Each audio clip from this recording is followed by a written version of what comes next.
at titigan mo lamang ito upang magmamakaawa siya na tatawag sa iyo. Hello mga guys, kumusta kayo? Panibagong araw, panibagong video na naman tayo. And sa araw na ito ay isa na namang video ang aking tuturo sa inyo na simpleng gabay o simpleng pamamaraan na makakatulong sa atin. At bago ang lahat, gusto ko lang mag-disclaimer sa mga taong hindi naniniwala at hindi gusto ang mga kagaya nitong video. Please skip this video and maghanap kayo ng videos na gustong gusto nyo dahil ang video na ito ay para lamang ito sa mga taong naniniwala and gusto mag-try.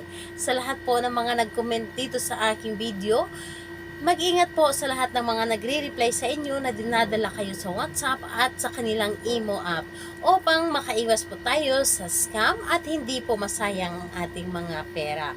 So dito po, ituturo ko sa inyo paano magmamakawa ang partner ninyo sa kakatawag sa inyo kung ito ay inyong gagawin para sa kanila.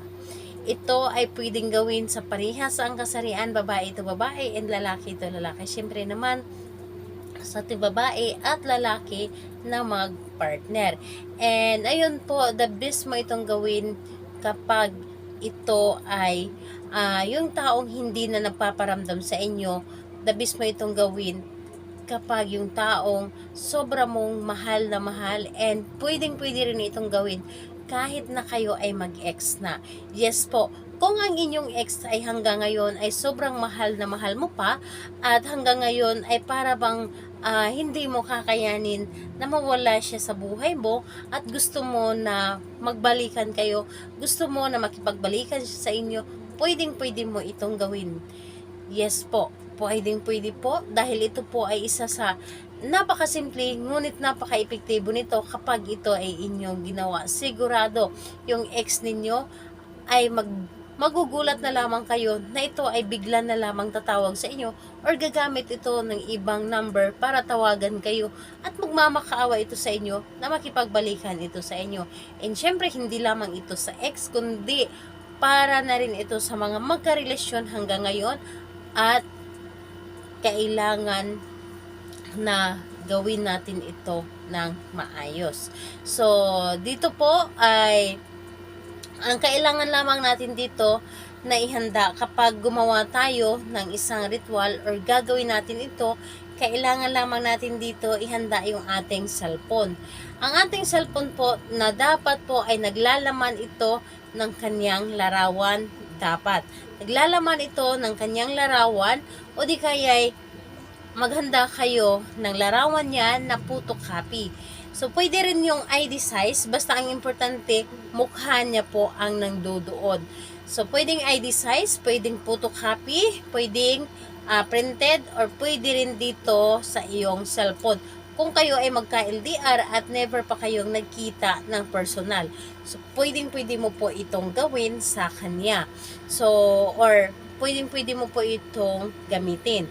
So, kapag na-ready nyo na yung materials na ating gamitin sa paggawa ng ritual na ito, syempre, i-ready din po ninyo ang inyong sarili.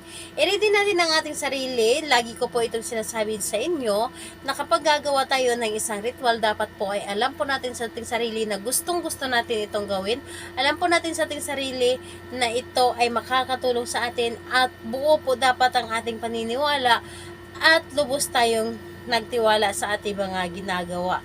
So, syempre, dapat po ay wala kang pagdududa dito sa inyong dapat gawin at kailangan na buo po ang inyong loob and wala pong dapat na nakakaalam kapag ito ay inyong ginawa. So, ngayon, kapag ready ka na, ay pwede mo na itong simulan. Ang gagawin mo lamang dito ay napakadali at napakasimple lamang. Kunin mo ang inyong cellphone o di kaya larawan ni target. Kunin mo ang iyong cellphone, buksan ang inyong gallery kung saan merong naglalaman ng larawan ni target.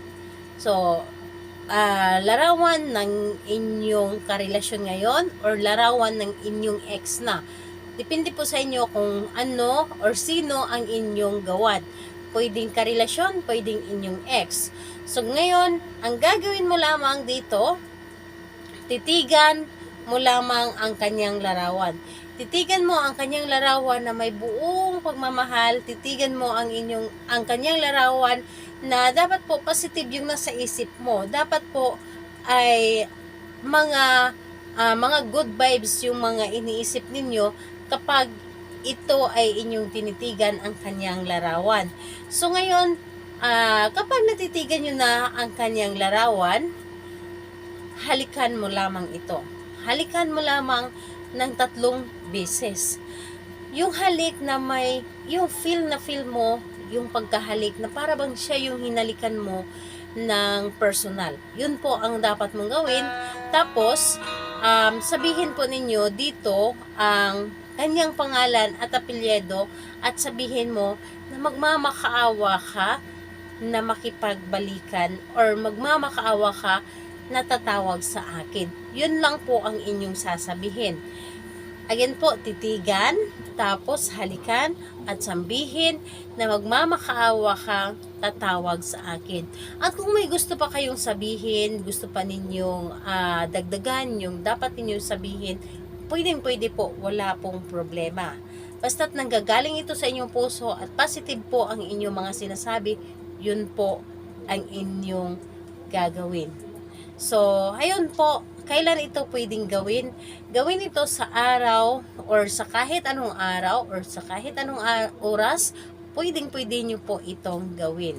Sa lahat po ng mga magpa-shoutout, mag-comment lamang sa baba para ma-shoutout ko kayo sa next video. And sa lahat po ng mga nagko-comment po, mag-comment lang din po para ma-replyan ko din po kayo. Salamat po sa inyo. Bye-bye everyone. God bless us all.